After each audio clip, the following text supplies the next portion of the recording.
नंद बाबा के यहाँ अत्यंत दिव्य उत्सव का आयोजन है। अपने पुत्र के अभ्युदय के लिए, जीवन में पहला है अभ्युदय, दूसरा है निःश्रेयस। इन्हीं दोनों की सिद्धि जिस मार्ग से होती है उसे धर्म कहते हैं। यतो अभ्युदय निःश्रेयस सिद्धि सधर्म। जिस रास्ते से अभ्युदय और निःश्रेयस की प्राप्ति होती है उसका नाम धर्म है। वैशेषिक दर्शन का यह सूत्र है। और श्रीमद् भागवत में भगवान श्री शुकदेव कहते हैं कि अपने पुत्र के उदय माने अभ्युदय के लिए नंद बाबा के नेतृत्व में यशोदा और रोहिणी दोनों माताएं अपने अपने पुत्रों के उत्कर्ष के लिए, सर्वविध उत्कर्ष के लिए विष्णु और आराधनार्थाय, भगवान श्री विष्णु की आराधना के लिए उन्होंने उत्सव किया। अभी हमारे समाज में विकृतियों के कारण जो आराधनाएं हैं वो उत्सवों की भेंट चढ़ जा रही है, लेकिन उत्सव जो है वो आराधना में परिवर्तित हो जाते हैं, परिणत हो जाते हैं। श्रीमद् भागवत के पंचम स्कंध में कल हमने निवेदन किया था, देवता लोग आकाश में प्रतिदिन चर्चा करते हैं, न यत्र वैकुंठ तथा सुधापदा न साधवो भागवतास्पदाश्रया न यत्र यज्ञेश मखा महोत्सवा सुरेश लोकोपि न वैससिभ्यता। मखा महोत्सवा जो यज्ञ है, यज्ञ यागादि है, उनके द्वारा महोत्सव मनाए जाने की विधि है अपने यहाँ। उपासना के द्वारा, आराधना के द्वारा, भगवान के यजन पूजन के द्वारा उत्सवों का समायोजन करना। और श्रीमद् भागवत के दसम स्कंध में जब भगवान श्री कृष्ण पधारते हैं, प्रकट होते हैं ब्रज में, तो अत्यंत दिव्य वर्णन भगवान श्री शुकदेव करते हैं। कैसी स्थिति है? कहा विष्णोर आराधनार्थाय स्वपुत्रस्योदयाय च तैस्तैः कामैः अधीनात्मा यथोचितम् अपूजयत्। नंद बाबा सबकी पूजा कर रहे हैं। नंद रानी यशोदा और रोहिणी माता भी पूजा कर रही हैं। किस लिए कर रही हैं? भगवान विष्णु की आराधना करने के लिए। किस लिए कर रही है? कहा स्वपुत्रस्य उदयाय च, अपने पुत्र के अभ्युदय, उदय माने अभ्युदय, अभिता चारों ओर से, उसके लिए आराधना का क्रम चल रहा है।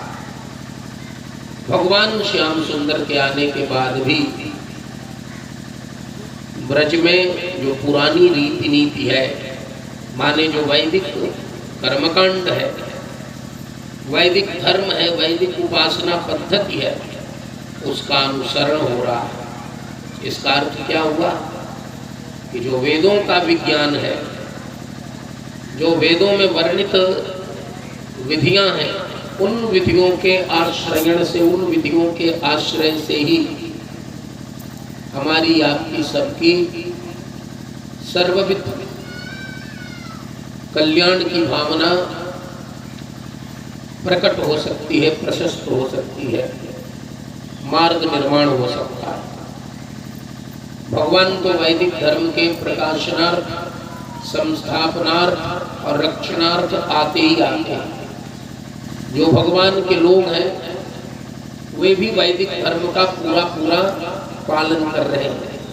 इसलिए भगवान के आने पर कल हमने निवेदन किया था, आहूय विप्रान वेदज्ञान स्नातः शुचिरलंकृतः। विप्रान वेदज्ञान आहूय, नंद बाबा ने विप्रों को, वेदज्ञों को, वैदिकों को बुलाया। और दूसरी बात, वाचित्वा स्वस्त्ययनम जाति कर्मात्मजस्य वै कार्यामास विधिवत पितृदेवार्चनम तथा विधिवत विधि पूर्वक जात कर्मादि संस्कार कराए, पितरों देवताओं की अर्चना कराई, जो कुछ वेदोक्त शास्त्रोक्त पुराणोक्त स्मृत्योक्त कृत्य हैं उन समस्त कृत्यों को संपन्न कराया। सबका अत्यंत उत्साह से स्वागत किया और सबको नंद बाबा ने अपनी ओर से न्योछावर भी दी। सब उधर से भेंट भी लेकर आए हैं, उपहार भी लेकर आए हैं और नंद बाबा सबको अपनी ओर से न्योछावर भी दे रहे हैं, सबका सम्मान कर रहे हैं। नंद बाबा के ध्यान में आया कि आज उत्सव का छठा दिन होने लगा।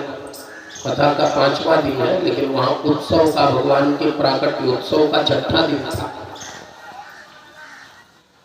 और नंद बाबा की स्मृति में बात आ गई कि भोजराज कंस के वार्षिक टैक्स को चुकाने का अंतिम समय चल रहा है। कंस ने टैक्स लगा दिया था ब्रजवासियों पर। पहले उसने राजाज्ञा शासनादेश के द्वारा गो रक्षा और गोपालन पर प्रतिबंध लगा दिया। हमारे शासन में कोई गाय की रक्षा, गोवंश की रक्षा नहीं करेगा, गो माता का पालन नहीं करेगा। तो सारे ब्रजवासियों ने नंद बाबा के नेतृत्व में भोजराज कंस के इस आदेश को चुनौती, सबने चुनौती दी। ब्रजवासियों ने कंस से कहा कि भाई गोपालन और गोवंश का संरक्षण ही हमारा पुश्तैनी काम है, धंधा है। हम कल्चरल माइनॉरिटी है, वन शैल निवासिना, वन में पर्वतों पर रहने वाले हैं। गोपालन करना ही हमारा मुख्य धंधा है, उद्देश्य है, जीविका है। हम इसको छोड़ नहीं सकते। तो कंस ने कहा कि ठीक है, आप गोवंश की रक्षा करें, पालन करें, लेकिन जो भी कमाई हो, जो गो रस हो, उसका 50%, उसका आधा आप स्टेट को, आप राज्य को टैक्स के रूप में जमा करें। कंस जानता है कि गो माता की सेवा से मिलने वाली जो आय है, उसका यदि 50% राज्य में टैक्स के रूप में जमा हो गया तो फिर ब्रजवासियों को अपना गुजारा करना भी मुश्किल हो जाएगा। कहा आपने आप 50% जमा कर दिया। ब्रजवासियों ने कहा आप चाहो तो 100% जमा कर देंगे। कोई कमाई की बात नहीं है, माई की बात है। गाय हमारे लिए माँ है, आय के लिए हम उसकी सेवा नहीं कर रहे हैं, हमारा कर्तव्य है। वैदिक वर्णाश्रम सदाचार धर्म में यही दायित्व है। प्रत्येक व्यक्ति अपने वर्ण और आश्रम के अनुरूप दायित्वों का निर्वहन करता है तो किसी भी प्रकार की अव्यवस्था नहीं आती। गोवंश का संरक्षण और पालन गोपालों के जिम्मे है और कंस की ओर से जब उन पर प्रतिबंध लगता है तो गोपालों ने मोर्चा संभाल लिया, अपने दायित्व का पालन किया। हम सभी को अपने अपने दायित्व का पालन करना चाहिए, यही धर्म है, दायित्व ही धर्म है। वैदिक वर्णाश्रम सदाचार धर्म, अपने अपने वर्ण निज निज धर्म निरत श्रुति रीति, अपने अपने वर्ण धर्म, आश्रम धर्म, कुल धर्म, जाति धर्म के अनुरूप सनातन धर्म का अनुगमन करना। कंस को झुकना पड़ा और ब्रजवासियों ने गोवंश का संरक्षण शुरू किया। वचन दिए थे, इसलिए अब प्रत्येक वर्ष उसे विशेष टैक्स देते थे। टैक्स भी जरूरी है। टैक्स न देने पर, कर न देने पर कंस की ओर से उपद्रव किए जा सकते थे। इस समय उत्सव चल रहा था और उत्सव में रंग में भंग न पड़े नंद बाबा ने गोपान गोकुल रक्षायाम निरूप्य मथुरांगतः प्रमुख प्रमुख गोपों को गोकुल की रक्षा में नियुक्त कर दिया और स्वयं नंदः कंसस्य वार्षिक्यम करम दातुम कुरुद्वः, भोजराज कंस के वार्षिक टैक्स को चुकाने नंद बाबा मथुरा चले गए। वहां जाने के बाद अत्यंत शीघ्र कर इत्यादि जमा कर दिए और उन्हें सूचना मिली कि देवकी वसुदेव जेल से मुक्त हो गए। उधर वसुदेव जी को भी सूचना मिली,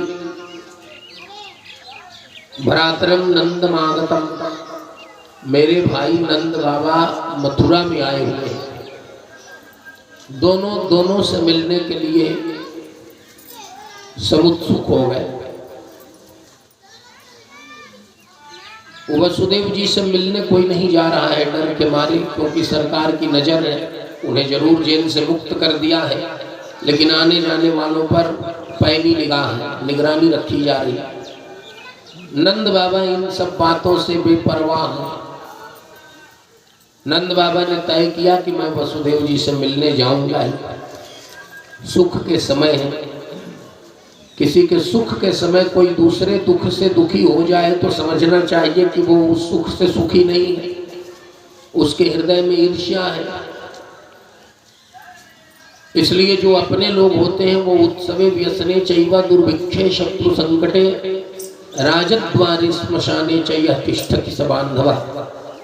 6 स्थानों में वो मदद करते हैं, आते हैं, अपने से आते हैं, सुख में भी आते हैं, दुख में भी आते हैं। नंद बाबा वसुदेव जी के यहाँ गए। भगवान श्री सुखदेव कहते हैं तम दृष्ट्वा सहसुत्थाय देहः प्राणमिवागतम्।